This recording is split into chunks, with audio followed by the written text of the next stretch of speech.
Capítulo 66.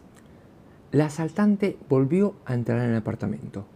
Había sangre en el suelo, pero el fuego crepitaba en la chimenea.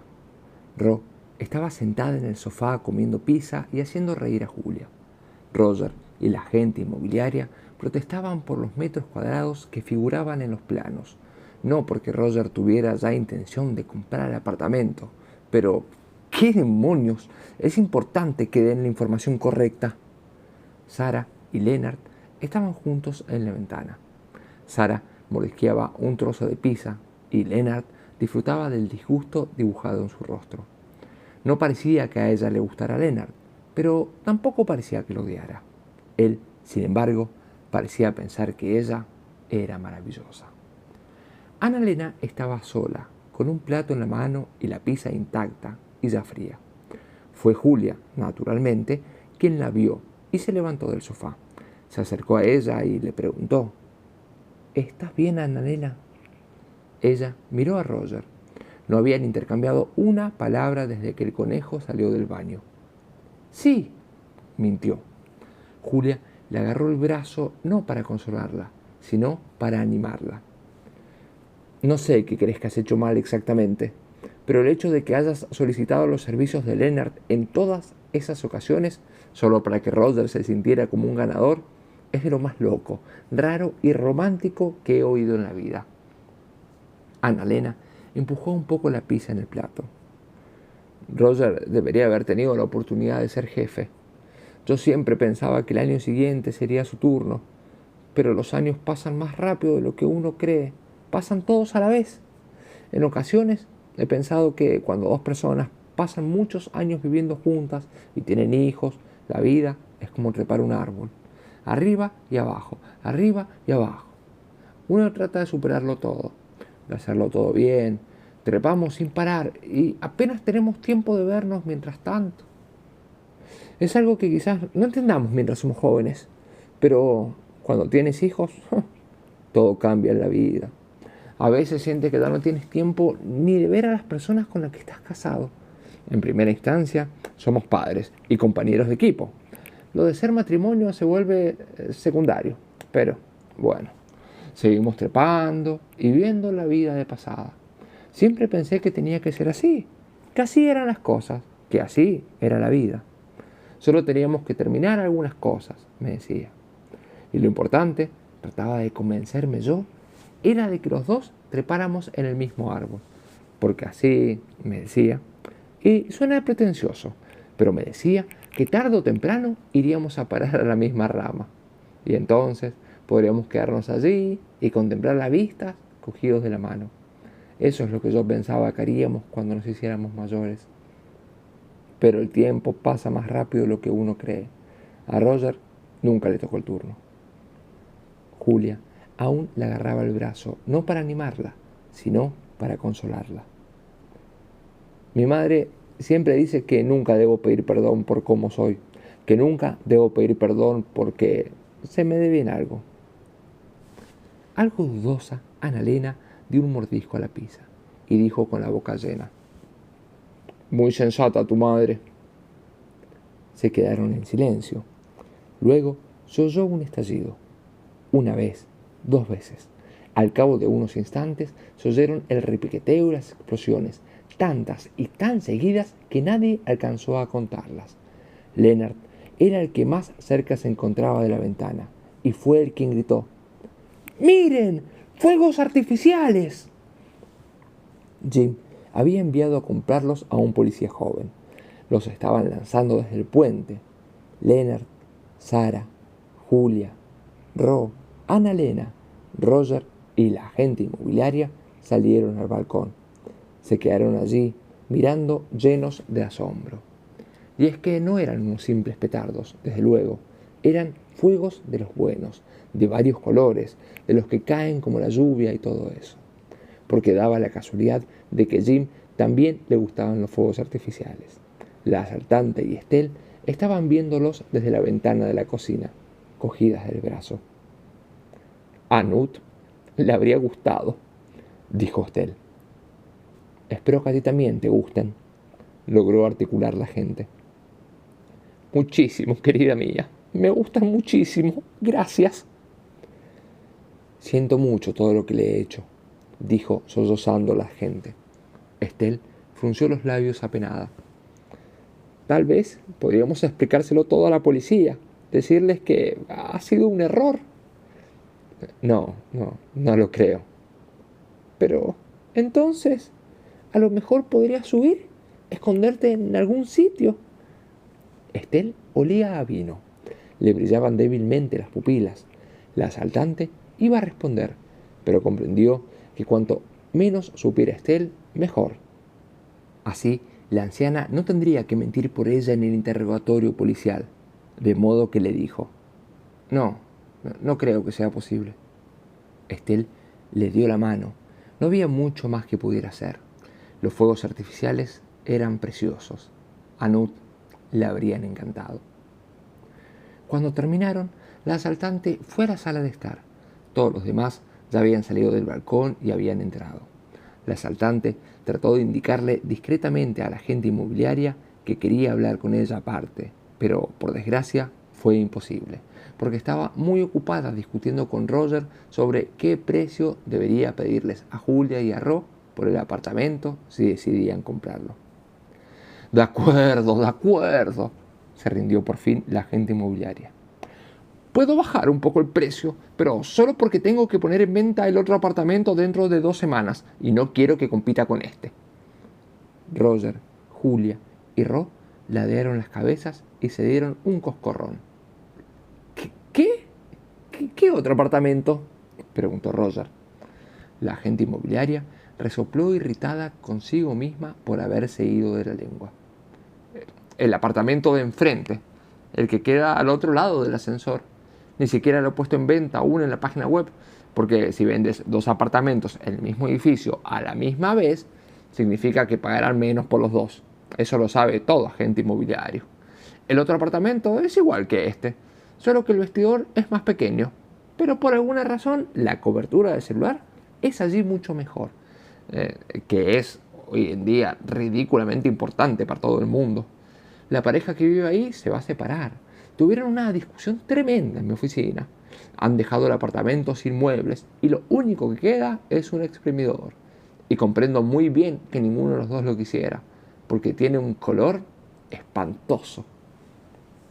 La agente inmobiliaria siguió hablando un buen rato, pero ya nadie la escuchaba. Roger y Julia se miraron luego al asaltante, luego a la agente inmobiliaria. A ver, espera un momento. ¿Querés decir que vas a vender el apartamento de enfrente también? ¿El que está al otro lado del ascensor? ¿Y que ahí no vive nadie ahora mismo?, preguntó Julia para verificar la información. La agente inmobiliaria dejó de parlotear y empezó a asentir. Julia miró al asaltante y, lógicamente, las dos pensaron lo mismo. Una posible solución a todo esto. ¿Tenés la llave del apartamento?, preguntó Julia con una sonrisa esperanzada, convencida de que aquel sería un final perfecto para la historia. Por desgracia, la agente inmobiliaria la miró como si aquella fuera una pregunta absurda. ¿Por qué iba a tenerla? No lo voy a vender hasta dentro de 2 semanas. ¿Crees que voy por ahí con las llaves de la gente por pura diversión? ¿Qué clase de agente inmobiliaria te has creído que soy, ah? Roger suspiró. Julia suspiró más hondo aún. La asaltante no respiraba en absoluto. Simplemente cayó en el pozo de la desesperación. Yo tuve una aventura una vez, dijo Estelle alegremente desde el otro extremo del apartamento, porque había encontrado otra botella de vino en la cocina. Ahora no, Estelle, por favor, dijo Julia intentando callarla, pero la mujer insistió. Estaba un tanto borracha, de eso no cabe duda. Con el que había bebido en el vestidor llevaba ya mucho vino para una mujer mayor. Yo tuve una aventura una vez, repitió con la mirada fija en la del asaltante, que enseguida se puso muy nerviosa por los detalles que pudiera seguir semejante comienzo. Meciendo en el aire la botella de vino, Estelle continuó. Le encantaban los libros, y a mí también. pero a mi marido no. A Knut lo que le gustaba era la música. Y la música está bien, sí, pero no lo es lo mismo. ¿A qué no? La asaltante negó educadamente con la cabeza. No, a mí también me gustan los libros. Sí, se te nota. Comprendes que la gente necesita también cuentos de hadas, no solo narrativa.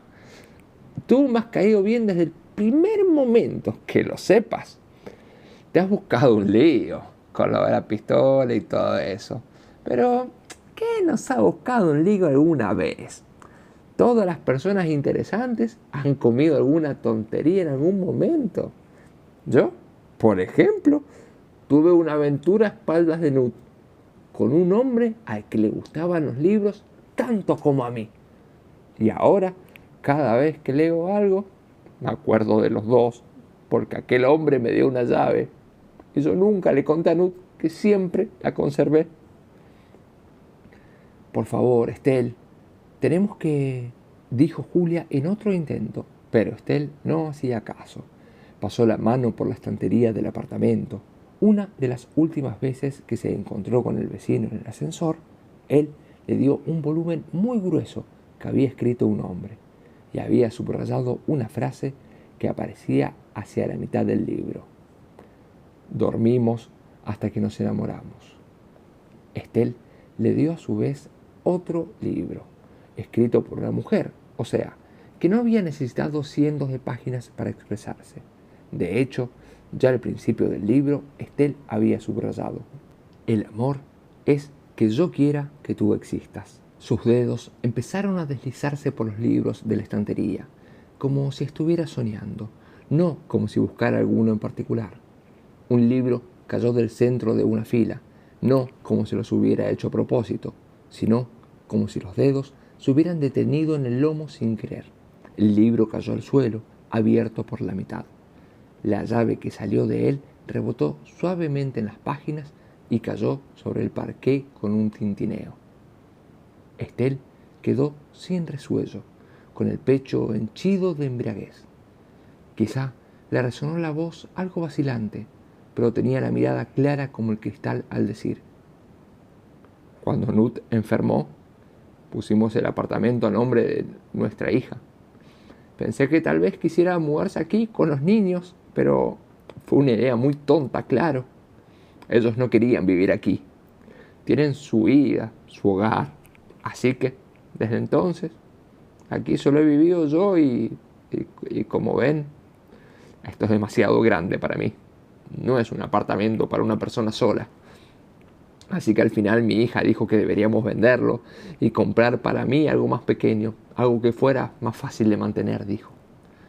Así que llamé a varios agentes inmobiliarios y claro, todos dijeron que no era normal invitar a un grupo de posibles compradores tan cerca del año nuevo. Pero yo pensé que estaría bien tener algo de compañía en esta época, así que me fui de casa antes de que llegara la agente inmobiliaria.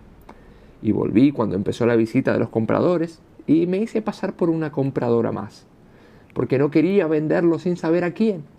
Esto no es simplemente un apartamento, es mi hogar y no quiero que lo compre alguien que solo lo quiera conservar un tiempo para ganar algo de dinero. Quiero que aquí viva alguien a quien le encante vivir aquí, como a mí. Quizás sea difícil de comprender cuando se es joven. Eso no es verdad. No había en esos momentos en el apartamento una sola persona que no lo comprendiera enteramente. Pero la agente inmobiliaria carraspeó un poco antes de intervenir. ¿Es decir que cuando tu hija me contrató, no era la primera agente inmobiliaria la que llamó? Ah, no. Llamó a todas las agencias inmobiliarias antes que tener que llamarte a ti. Pero fíjate qué bien ha resultado, sonrió Estel. La agente inmobiliaria se sacudió un poco el polvo de la chaqueta y del amor propio. Así que esta es la llave de... comenzó el asaltante, mirando la llave aún sin creérselo del todo. Estel asintió. Mi aventura. Viví en el apartamento de enfrente, al otro lado del ascensor, y ahí murió. Cuando lo iban a vender, entré y delante de la estantería pensé en lo que habría sucedido si lo hubiera conocido a él antes que a Nud. Darse un paseo por la imaginación es algo que una se puede permitir cuando ya tiene edad suficiente.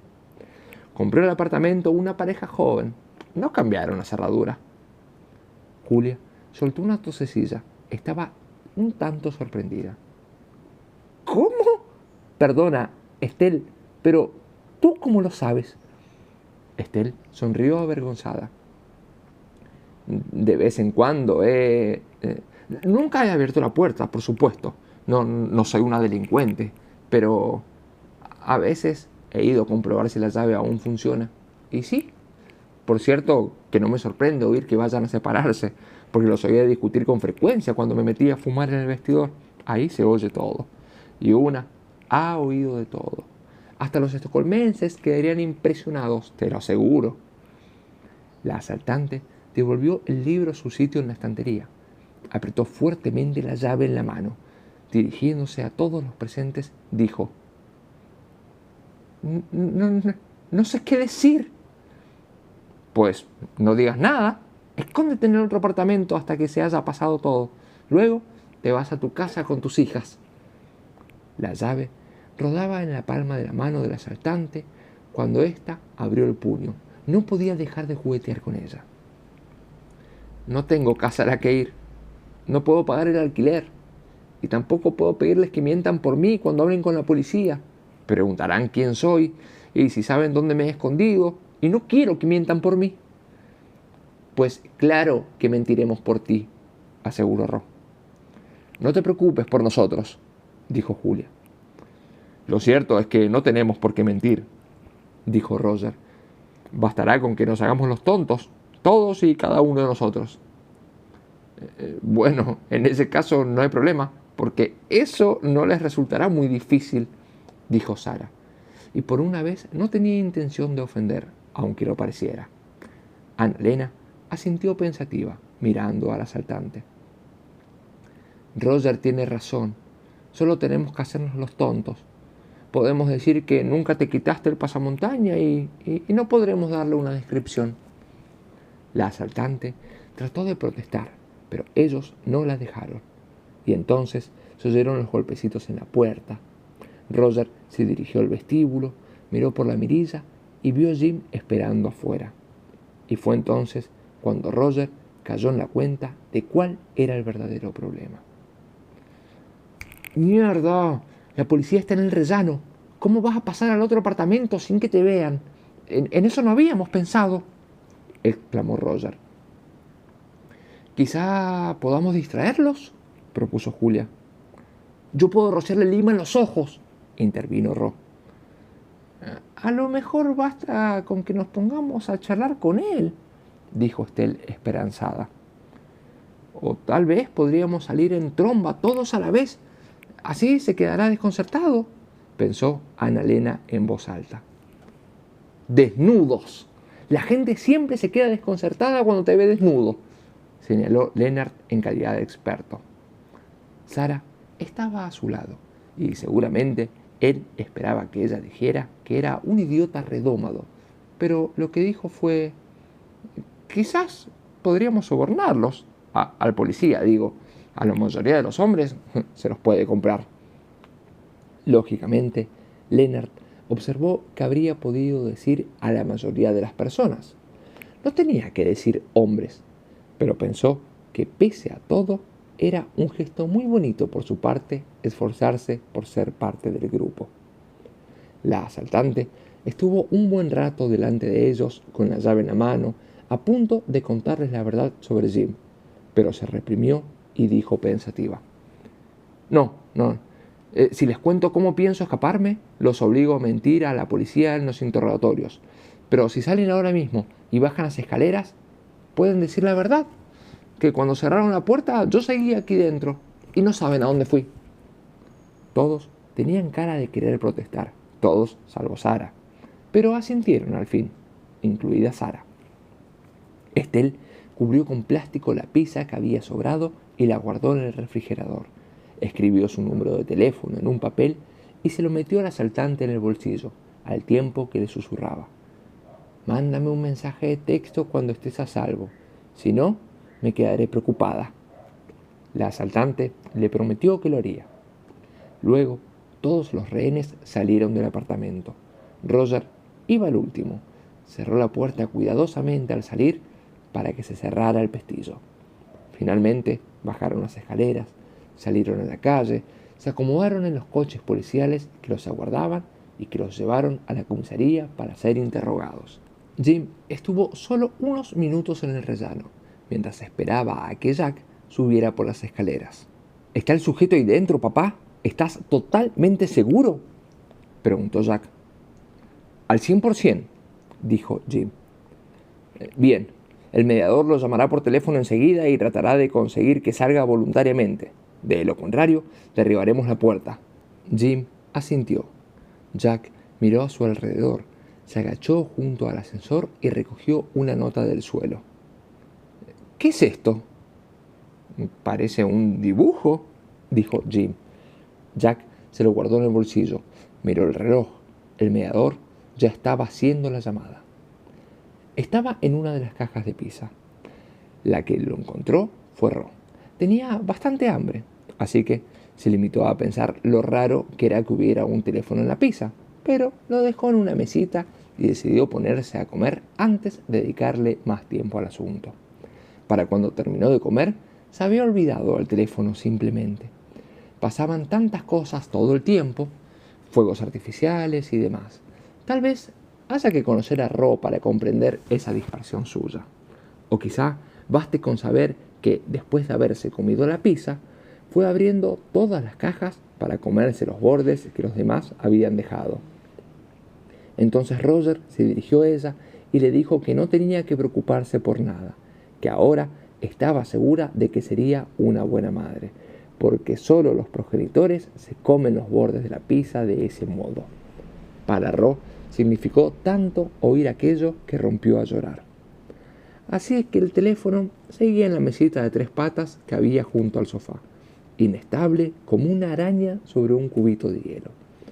Una vez que hubieron salido todos los rehenes, la asaltante dejó la pistola junto al teléfono, aunque antes la limpió, naturalmente, porque Roger había visto un documental sobre cómo la policía detecta las huellas en la escena del crimen. Además, arrojó el pasamontañas al fuego, porque Roger dijo que de lo contrario, los policías podrían encontrar algún cabello y rastrear el ADN y todo tipo de cosas. Acto seguido, la asaltante salió por la puerta. Jim estaba solo en el rellano. Se miraron brevísimamente. Ella agradecida, él estresado. Ella le mostró la llave. Él respiró aliviado. «Date prisa», le dijo. «Solo quería decirte que no le he dicho a nadie que vas a hacer esto por mí.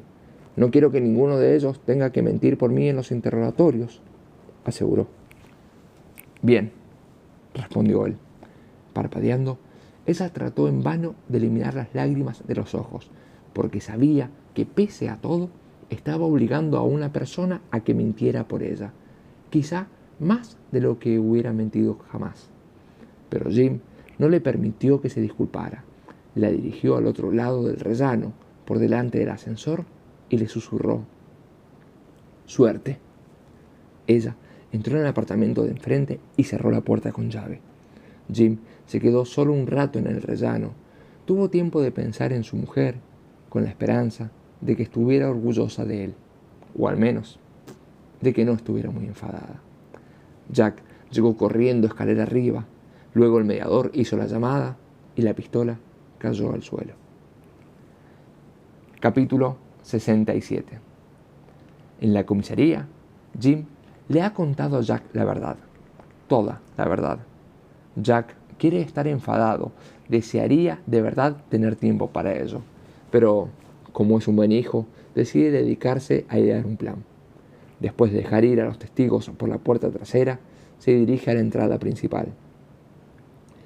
«No tienes por qué hacerlo tú, hijo, puedo ir yo», asegura Jim desesperado. Se contiene y no le dice: «Perdona que te mintiera, pero en el fondo sabes que hice lo correcto». Jack menea resuelto la cabeza. No, papá, tú quédate aquí.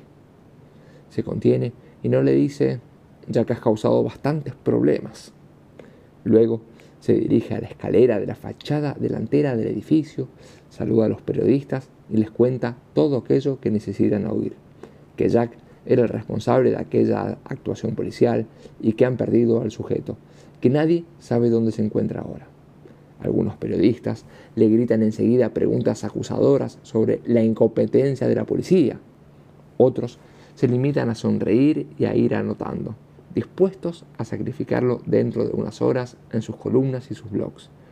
La vergüenza y el fracaso son de Jack, exclusivamente. Él lo soporta en solitario, para que nadie más cargue con la culpa. Dentro, en la comisaría, su padre está sentado, cubriéndose la cara con las manos. Los investigadores de Estocolmo llegarán mañana temprano, el día de Nochevieja. Leerán las declaraciones de los testigos, hablarán con Jack y con Jim, revisarán todas las pruebas. Luego, los estocolmenses, más engreídos que un pavo en un corral, resoplarán diciendo que ellos no tienen tiempo ni recursos para seguir adelante. Nadie resultó herido durante el secuestro, nada se robó durante el robo, así que en realidad no hay víctimas. Los estocolmenses deben priorizar los recursos y utilizarlos donde de verdad se necesitan. Además, es Nochevieja, ¿y quién quiere celebrarlo en una ciudad tan pequeña? Tendrán prisa en volver a casa y Jack y Jim los verán partir. Para entonces, los periodistas habrán desaparecido, camino a la siguiente historia que contar. Siempre hay algún famoso a punto de divorciarse. Eres un buen policía, hijo, le dirá Jim mirando al suelo. Querrá añadir, pero eres aún mejor persona. Pero no será capaz. Tú no siempre eres un muy buen policía, papá, dirá Jack sonriendo a las nubes, y querrá añadir, pero todo lo demás lo he aprendido de ti. Aunque no llegará a expresarlo en voz alta. Se irán a casa, verán la tele, se tomarán una cerveza. Con eso basta. Capítulo 68. En la escalera de la parte trasera de la comisaría, Estelle los va abrazando a todos uno por uno, excepto Sara, naturalmente, que la bloquea con el bolso y se aparta de un salto cuando lo intenta. Debo decir que como rehén he tenido la mejor compañía en el mundo, sonríe Estelle. Luego se pone muy seria y se dirige a la agente inmobiliaria. Perdóname, de veras que siento mucho haber cambiado de idea y no haberte dejado vender el apartamento, pero es mi hogar. La agente inmobiliaria se encoge de hombros. A mí me parece bien, la verdad. La gente siempre piensa que los agentes inmobiliarios solo queremos vender y vender, pero hay algo, no sé cómo expresarlo. Es Leonard quien viene a completar las palabras que le faltan. La idea de los apartamentos que no están en venta tiene algo de romántica. La agente inmobiliaria asiente. Estelle respira hondo, llena de felicidad. Julia y Ro serán sus vecinas. Vivirán en el apartamento de enfrente, en el mismo rellano. Julia y ella se intercambian libros en el ascensor. El primero que le dará a Julia será el de su poeta favorito. Ha doblado la esquina de una página, ha subrayado algunos versos, los más bonitos que conoce. Ojalá que no te pase nada. No, pero ¿qué digo? Ojalá que te pase todo y que todo sea maravilloso. Julia, a su vez, le dará a Estelle un tipo de libro totalmente distinto. Una guía de Estocolmo. Ro perderá a su padre. Irá a verlo todas las semanas. Sigue en la tierra, aunque pertenezca ya al cielo. La madre de Ro soportará la pérdida solamente porque otro hombre le mostrará que la vida sigue. Julia lo traerá al mundo agarrándose tan fuerte a los dedos de Ro que las enfermeras tendrán que administrar analgésicos a las dos mamás, a la una antes del parto, a la otra después. Ro dormirá al lado del pequeño muy quieta, sobre sábanas blancas y sin temor alguno, porque habría escalado montañas por él, habría hecho cualquier cosa, habría robado un banco de ser preciso. Julia y ella serán buenas madres, o al menos aceptables. Julia seguirá escondiéndole a Ro las golosinas, pero Ro podrá conservar sus pájaros. El mono y la rana terminarán por quererlas muchísimo. Las visitarán a diario y ni siquiera a cambio de las grandes sumas de dinero con que tratará de sobornarlas Julia, dejarán abierta la portezuela de la jaula. Julia y Ro discutirán y harán las paces. Solo se trata de ser mejor en lo segundo que en lo primero. Así que se las oirá reñir, pero aún más se las oirá reír y hacer las paces, hasta el punto de que retumben las paredes, y Estelle se sonroje cuando está escondida en el vestidor. El amor de Julia y Ro seguirá como los días de la floristería. Ante la puerta de la comisaría, Sara baja rauda las escaleras en dirección a la calle, temerosa de que alguien trate de darle un abrazo si se queda. Leonard corre tras ella. ¿Compartimos taxi?, le pregunta, como si eso no fuera una anarquía total. Sara no parece haber compartido un taxi en la vida, ni ninguna otra cosa desde hace mucho tiempo. Pero después de dudar un rato, murmura: Pues tendrás que sentarte delante. Y no iremos con ningún taxista que lleve porquerías colgadas en el retrovisor. Esos tipos son un error de la evolución. Annalena sigue sentada en la escalera. Roger se sienta a su lado trabajosamente y tan cerca que casi se rozan. Annalena extiende los dedos de la mano junto a los de la mano de él. Quiere pedirle perdón. Él también. Resulta que es una palabra más complicada de lo que la gente cree, cuando uno lleva trepando a los árboles el tiempo suficiente. Ella mira al cielo. Ya ha oscurecido. Diciembre es implacable. Pero ella sabe que Ikea sigue abierto. Una luz ahí fuera, en alguna parte. «¿Podemos ir a mirar las encimeras que querías?», le susurra a Roger. Ella se viene al bajo al ver que él niega con la cabeza. Roger se queda en silencio un buen rato. Sigue cambiando de idea.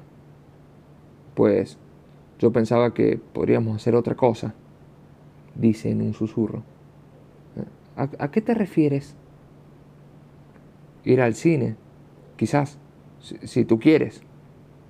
Es una suerte que Annalena esté sentada, porque de lo contrario habría tenido que sentarse. Ven una historia inventada, porque la gente también necesita los cuentos. En la oscuridad de la sala se dan la mano. Annalena se siente en casa. Roger siente que está bien tal como es. Estelle se apresura a volver a su apartamento. Por el camino llama a su hija y le dice que no se preocupe, ni por los rehenes, ni por el hecho de que su madre viva sola en ese apartamento tan grande, porque ya no es así. Cierto que tendrá que dejar de fumar, porque la joven que ahora se le alquila una habitación no se lo permite, ni siquiera en el vestidor. Para ser exactos, la joven alquila el apartamento entero de la hija de Estelle, y luego Estelle le alquila a la joven una habitación por el mismo precio, 6.500 coronas. En el refrigerador hay un dibujo arrugado de un mono y una rana y un alce. Estelle lo robó de la sala de interrogatorios mientras Jim iba por el café. Cada 2 semanas, el mono y la rana desayunan con su madre en la cocina de Estelle. Durante varios años, las 4 verán juntas los fuegos artificiales de Año Nuevo desde la ventana. Luego llegará finalmente una noche que será la última noche de Estelle sin Knut y la última noche de todos los demás con Estelle. Cuando la entierran, Ro propone que manden a escribir en la lápida: «Aquí descansa Estelle. Cómo le gustaba el vino». Julia le da una patada en la espinilla, pero flojito. Las dos llevan a su hijo de la mano mientras se alejan de allí. Julia conserva los libros de la mujer toda su vida, y las botellas de vino también. Cuando el mono y la rana llegan a la adolescencia, empiezan a fumar en el vestidor. En algún lugar de algún cielo, Estelle escucha música con un hombre y habla de literatura con otro. Es algo que Estelle puede darse el lujo de hacer. Ah, y por cierto, en el trastero del sótano de un edificio de apartamentos a un trecho de allí, donde dormía asustada y sola la madre de unas niñas pequeñas que un día se convirtió en asaltante de bancos, sigue habiendo una caja llena de mantas al día siguiente de la toma de rehenes. En otro lugar, muy distinto, no pueden robar un banco después de Año Nuevo, pues quien había escondido la pistola debajo de las mantas lo revuelve todo entre maldiciones porque no la encuentra. Porque, ¿qué clase de cabrona moral le roba a otra persona su pistola? Idiotas. Capítulo 69. El alféizar de las ventanas de la oficina está cargado de nieve. La psicóloga habla por teléfono con su padre. Nadia, querida, mi pajarillo, le dice en el idioma de su país natal, porque la palabra pájaro es más bonita en ese idioma. Sí, papá, yo también te quiero, asegura Nadia con tono paciente. Su padre no solía hablarla así, pero con los años hasta los programadores informáticos se vuelven poetas. Nadia le asegura una y otra vez que conducirá con cuidado cuando vaya a su casa al día siguiente, pero él preferiría ir a buscarla de todos modos. Los padres son padres y las hijas son hijas, y ni siquiera los psicólogos pueden hacerse a la idea. Nadia cuelga el teléfono. Llaman a la puerta. Suena como si no quisieran tocarla y estuvieran dando con el paraguas. Al otro lado está Sara. Lleva una carta en la mano. Hola, perdona, creía que... ¿Teníamos cita ahora?, pregunta Nadia, buscando primero la agenda y luego el celular para ver qué hora es. No, es solo que... responde Sara en voz baja. El leve temblor de las varillas del paraguas la delata. Nadia se da cuenta. Pasá, le dice preocupada. Sara tiene agrietado el contorno de los ojos, la piel extenuada por todo lo que ha tenido que reprimir y está finalmente al borde del colapso. Observa unos minutos el cuadro de la mujer del puente antes de preguntarle a Nadia. ¿A ti te gusta tu trabajo? Sí, contesta Nadia llena de preocupación. ¿Eres feliz? Nadia querría tocarla, pero se contiene. Sí, Sara, soy feliz. No todo el tiempo. He aprendido que no hay que ser feliz todo el tiempo, pero soy bastante feliz. ¿Has venido a hacerme esa pregunta? Sara se queda con la mirada perdida. Una vez me preguntaste por qué me gusta mi trabajo y dije que porque se me daba bien. Ahora resulta que pronto he tenido mucho tiempo para pensar últimamente y me parece que me gusta el trabajo porque creía en él. ¿Qué quieres decir con eso?, pregunta la psicóloga con tono rutinario, aunque de forma totalmente espontánea querría decirle lo contenta que está de que Sara haya venido, que ha pensado mucho en ella, que tenía miedo de lo que pudiera ocurrírsele hacer. Sara alarga la mano, le acerca al lienzo todo lo que puede sin llegar a rozar a la mujer. Creo en el lugar que ocupan las entidades bancarias en la sociedad, creo en el orden. Nunca he tenido nada en contra de que los clientes y los medios y los políticos nos detesten. Es nuestra misión. El banco ha de ser el peso del sistema, hacer que sea lento, burocrático, difícil de mover, para que el mundo no gire demasiado rápido. La gente necesita la burocracia. Así les da tiempo de pensar antes de cometer cualquier tontería. Sara guarda silencio. La psicóloga se sienta en su sillón sin hacer ruido. Perdona que ande con especulaciones, Sara, pero me parece que algo ha cambiado en tu persona. Sara la mira directamente a los ojos por primera vez.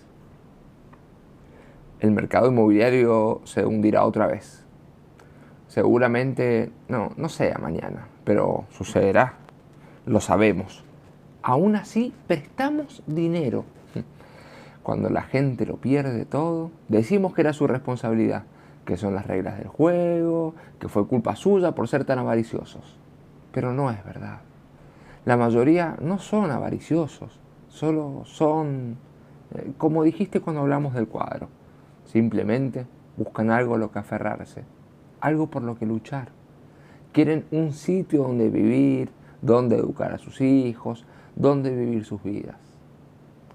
¿Ha ocurrido algo desde la última vez que nos vimos?, pregunta la psicóloga. Sara sonríe atormentada, porque ¿cómo responder a esa pregunta?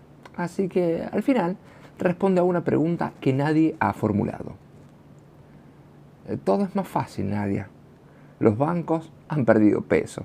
Hace 100 años, casi todos los que trabajaban en un banco podían comprender cómo éste ganaba dinero. Ahora solo hay, como mucho, 3 personas que de verdad comprenden cómo funcionan las cosas. ¿Y cuestionas tu puesto en el banco por eso? ¿Porque ya no comprendes cómo funciona? Se aventura a especular la psicóloga. Sara mueve la cabeza de un lado a otro con la barbilla temblorosa. No, he dejado el banco, porque me di cuenta de que era una de esas 3 personas. ¿Y qué vas a hacer ahora? No lo sé. La psicóloga tiene por fin algo esencial que decirle, algo que no ha aprendido en la facultad, pero que ella sabe que todo el mundo necesita oír de vez en cuando. No saber es un buen lugar en el que empezar. Sara no dice nada más. Se pone crema a las manos, cuenta ventanas. La mesa de escritorio es estrecha. Las 2 mujeres nunca se habrían sentido cómodas sentadas así, tan cerca la una de la otra, si no hubiera estado la mesa entre las 2. A veces no necesitamos distancias, solo barreras. Los movimientos de Sara son cautos, los de Nadia cuidadosos. Solo al cabo de un buen rato vuelven a hablar la psicóloga. ¿Recuerdas que una de las primeras veces que nos vimos me preguntaste si yo sabía explicar qué era la ansiedad? Creo que no te di una buena respuesta. ¿Y ahora tienes una mejor?, pregunta Sara. La psicóloga menea la cabeza. Sara no puede evitar una sonrisa. Luego dice Nadia, pero como Nadia, no con el lenguaje de su formación en psicología ni como ninguna otra persona. ¿Sabes qué, Sara? He aprendido que hablar de la ansiedad es útil. Por desgracia, sigo creyendo que la gente recibirá más compasión de sus colegas y de sus jefes en el trabajo si cuando los ven decaídos dicen tengo resaca en lugar de tengo ansiedad. Pero creo que nos cruzamos por la calle con muchas personas que sienten lo mismo que tú y que yo, solo que no saben qué es. Hombres y mujeres que se pasan meses y meses con dificultad para respirar y que acuden a un médico tras otro porque creen que le faltan los pulmones.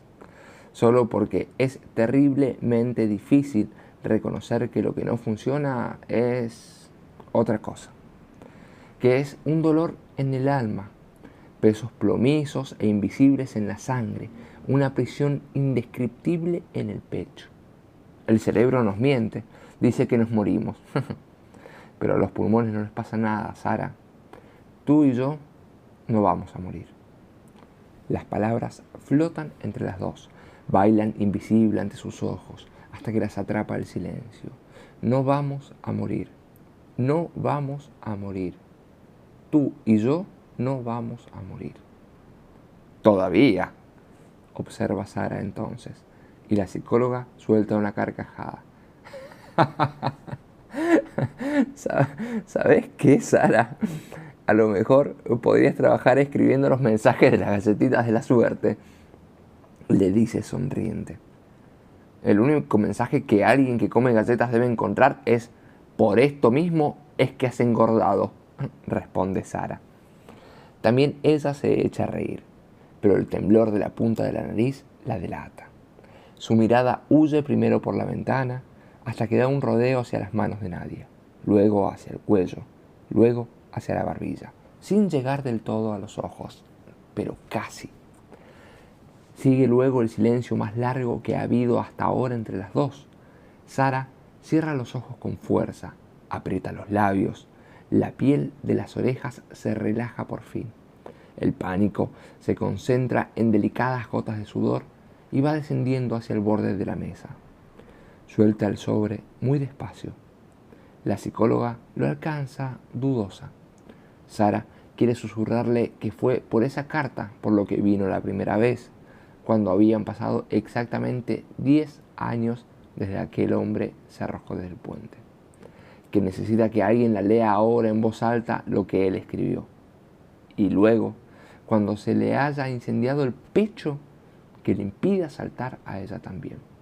Quiere susurrarlo todo, lo del puente y Nadia, y lo de que ella vio al chico que llegó corriendo y la salvó, y que desde aquel momento ha dedicado todos los días de su vida a pensar en lo que diferencia a las personas.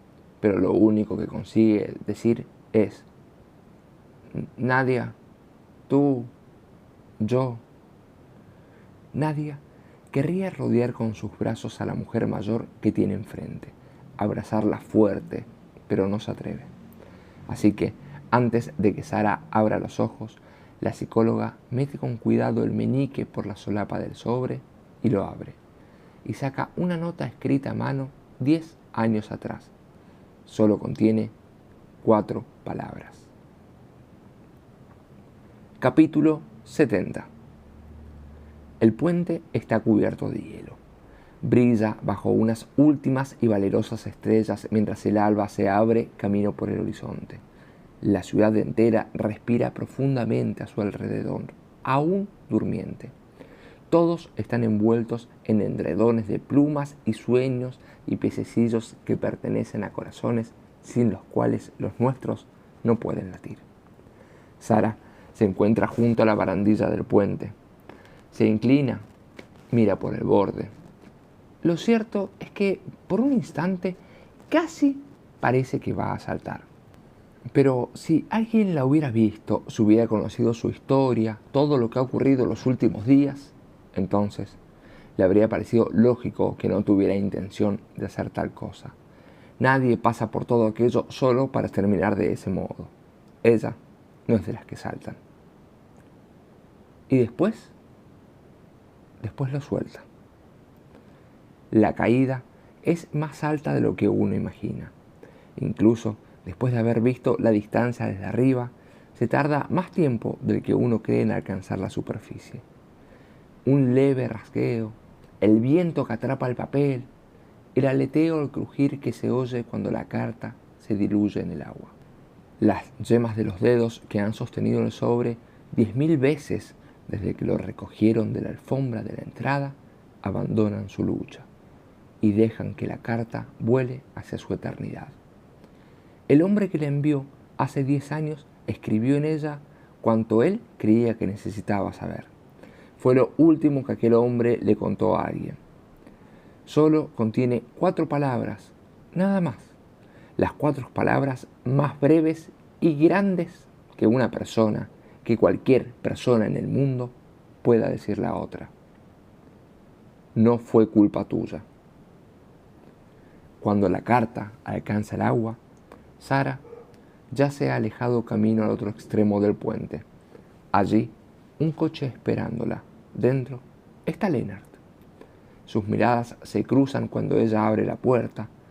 Él deja que ponga la música a todo volumen.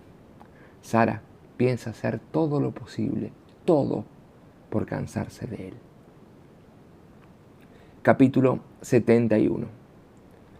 Dicen que la personalidad de un humano es la suma de sus experiencias, pero eso no es verdad. No del todo. Porque si nuestro pasado fuera todo lo que nos define, no nos aguantaríamos a nosotros mismos. Tenemos que poder convencernos de que somos más que los errores que cometimos ayer, que también somos todas nuestras próximas decisiones, todos nuestros mañanas. La niña siempre pensó que lo más extraño era el hecho de que no pudiera enfadarse con su madre. El cristal que rodeaba ese sentimiento era imposible de quebrar. Después del entierro, limpió, recogió las botellas de ginebra vacías de todos los escondites que no había sido capaz de decirle a su madre que ya conocía. Quizá sea el último recurso al que pueda aferrarse una madre alcohólica, creer que seguramente los niños no lo saben, que no lo ven, como si fuera posible ocultar el caos, Ni siquiera se puede enterrar, pensaba la hija. Es hereditario. En una ocasión, la madre le susurró al oído balbuceando: la personalidad no es más que la suma de nuestras experiencias. Todo lo demás son tonterías. Así que no te preocupes, princesita mía, nadie te romperá el corazón, porque eres hija de padres divorciados. No te convertirás en una adulta romántica, porque los hijos de un divorcio no creen en el amor eterno. Se durmió en el sofá, apoyada en el brazo de su hija, y ella la cubrió con una manta y limpió la ginebra que había derramado en el suelo. Te equivocas, mamá, le susurró en la oscuridad, y tenía razón. Nadie que no sea un romántico roba un banco por sus hijos. Porque aquella niña creció y tuvo sus hijas, un mono, una rana. Trató de ser buena madre, pese a que carecía de manual de instrucciones. Una buena esposa, una buena empleada, una buena persona. La aterrorizaba la idea de fracasar cada segundo, cada día. Pero lo cierto era que creía que las cosas iban bien, al menos razonablemente bien. Se relajó, no estaba preparada, de modo que la infidelidad y el divorcio la pillaron desprevenida. La vida dio un vuelco. A la mayoría de nosotros nos ocurre alguna vez, puede que a ti también. Hace unas semanas, cuando iban caminando a casa desde el colegio de las niñas, el alce, el mono y la rana bajaron del autobús como de costumbre y empezaron a cruzar el puente. A medio camino, las niñas se detuvieron. La madre no lo notó al principio, y cuando se volvió a mirar estaban a 10 metros. El mono y la rana habían comprado un candado, porque habían visto en internet que la gente los ponía en las barandillas de los puentes en otras ciudades. Así se encadena el amor para siempre y nunca dejan de quererse. La madre quedó destrozada, porque creía que las niñas temía que dejara de quererlas después del divorcio, que a partir de ahora todo sería distinto, que ella dejaría de pertenecerles. Les llevó 10 minutos de llanto desesperado y de explicaciones incomprensibles, hasta que el mono y la rana, con las manos en las mejillas de su madre, le susurraron: no tenemos miedo de perderte, mamá. Solo queremos que sepas que tú nunca nos perderás a nosotras. El candado se cerró en torno a la barandilla con un clic. El mono arrojó la llave y se fue hundiendo en el agua, y las tres lloraban sin parar. Para siempre, susurró la madre. Para siempre, respondieron las niñas. Cuando se marcharon de allí, la menor de las hijas reconoció que la primera vez que vio en internet lo que hacía la gente con los candados, pensó que era porque temían que alguien se llevara el puente. Luego pensó que tal vez fuera porque temían que alguien robara el candado. Su hermana mayor tuvo que explicarle lo que de verdad pretendían, pero logró hacerlo sin que la pequeña se sintiera como una boba. La madre pensó que algo habrían hecho bien el padre y ella, porque las niñas eran capaces de reconocer sus errores y de perdonar los de los demás. Por la noche comieron pizza, el plato favorito de las niñas, cuando se durmieron en unos colchones que había en el suelo del minúsculo apartamento que costaba 6.500 coronas al mes, que la madre aún no sabía cómo pagaría el mes siguiente. Se quedó sentada un rato a oscuras en la cocina. No faltaba mucho para Navidad, luego llegaría Año Nuevo, y ella sabía las ganas que tenían las niñas de ver los fuegos artificiales. La destrozaba por dentro pensar en que las pequeñas aún confiaban en ella, ignorando todo aquello en lo que había fracasado. Cuando llegó el alba, preparó las mochilas. De la mochila de la hija mayor cayó un cuaderno. La madre iba a devolverlo a su lugar, pero había caído abierto por una página donde se leía: la princesa que tenía 2 reinos. La madre se irritó un poco al principio, porque siempre intentó que las niñas no quisieran ser princesas, deseaba que quisieran ser guerreras. Como querían a su madre, las pequeñas obedecían, o por lo menos fingían que obedecían, y en realidad hacían lo contrario, puesto que el trabajo de los niños es hacer caso omiso a sus padres. A la hija mayor le habían pedido en el colegio que escribiera un cuento, así que escribió La princesa que tenía dos reinos. Trataba de una princesa que vivía en un palacio muy grande y muy bonito, y una noche descubrió que debajo de su cama había un agujero en el suelo, y al fondo del agujero había un mágico mundo secreto lleno de extraños seres fantásticos, dragones y trolls y otras cosas que la niña debía de haber inventado ella sola. Cosas tan fantásticas que tal imaginación y tal huida de la realidad destrozaron a la madre. Porque lo que ella se preguntaba era: ¿cuán desesperante será tu realidad para que tengas que inventar tantos elementos de evasión? Todos los seres eran felices, vivían en paz, nadie sufría en su pequeño mundo. Pero la princesa del cuento no tardó en descubrir una terrible verdad: que el lugar mágico que ella había encontrado, donde vivían todos sus nuevos amigos, se encontraba en realidad entre dos palacios, situados en dos reinos distintos. En uno reinaba un rey y en el otro una reina, y los dos peleaban en una guerra de lo más cruel.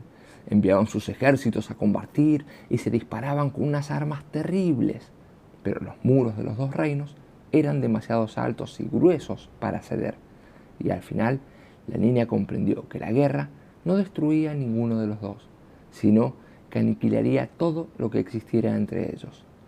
Y entonces fue cuando supo la verdad, que el rey y la reina eran sus padres, que ella era su princesa y la guerra era por ella. Cada uno trataba de vencer al otro para recuperarla. Cuando la madre leyó las últimas palabras del cuento, las hijas acababan de empezar a moverse adormiladas en los colchones, y todo lo que tenía algún valor dentro de ella estalló. El cuento terminaba con que la princesa se despedía de sus nuevos amigos y se marchaba en soledad. Desaparecía en lo oscuro una noche para nunca más volver, porque sabía que si desaparecía no quedaría nada por lo que pelear, y así salvaría los dos reinos y el mundo que existía entre ellos. Cuando las hijas se despertaron, la madre desayunó con ellas. Trató de fingir que todo iba bien. Las dejó en el colegio. Recorrió todo el camino hasta el puente. Se quedó allí un rato con el candado en la mano, apretándolo con todas sus fuerzas. No peleó con su ex marido por su antiguo hogar. No discutió con su ex jefa por su antiguo trabajo. No se opuso al abogado. No disparó ningún arma. No causó ningún caos. Por el bien de las niñas. Hizo todo lo que se le ocurrió para que los fracasos de los mayores no las perjudicaran. Eso no explica por qué intenta robar un banco. No lo justifica, pero ¿sabes qué? A lo mejor a vos también se te ha ocurrido alguna que otra pésima idea, y a lo mejor merecías una segunda oportunidad. A lo mejor no estás solo. La víspera de Nochevieja, por la noche, salió de casa con una pistola. En la misma tarde, en estos momentos, vuelve allí. Unas horas después de aquella toma de rehenes de la que en esta ciudad se hablará durante años y años, la madre recoge a sus hijas y pregunta: ¿qué tal lo han pasado con papá? Muy bien, mamá. ¿Y cómo lo has pasado tú?, pregunta la pequeña. La madre sonríe, reflexiona, se encoge de hombros. Bueno, ya sabes, no ha ocurrido nada especial. Todo ha ido como siempre. Pero cuando van cruzando el puente, la madre rodea cariñosamente el hombro de su hija mayor y le susurra al oído: tú eres mi princesa y mi guerrera. Puedes ser las dos cosas a la vez. Prométeme que nunca lo olvidarás. Sé que no siempre he sido buena madre, pero el divorcio entre tu padre y yo no es tu... No creas nunca ni por un momento que nada de esto es tu... La hija mayor asiente, parpadea para que no caigan las lágrimas. La pequeña les grita que se den prisa. Las dos corren tras ella. La madre se limpia la cara y les pregunta si quieren cenar pizza. Y la pequeña grita: ¿los osos hacen caca en el bosque o qué? Justo antes de dormirse esa noche, en el nuevo hogar de la madre, en casa de una viejita amable y apenas lo suficientemente loca Llamada Estelle, la hija mayor le aprieta la mano a su madre y le susurra: «Eres una buena madre, mamá. No te preocupes tanto. Todo está bien». Ahí la encuentra al final. La paz en el mundo entre los dos reinos. Todos los seres mágicos, prodigiosos e inventados duermen tranquilos y a buen recaudo. Monos, ranas, alces, viejitas, todos.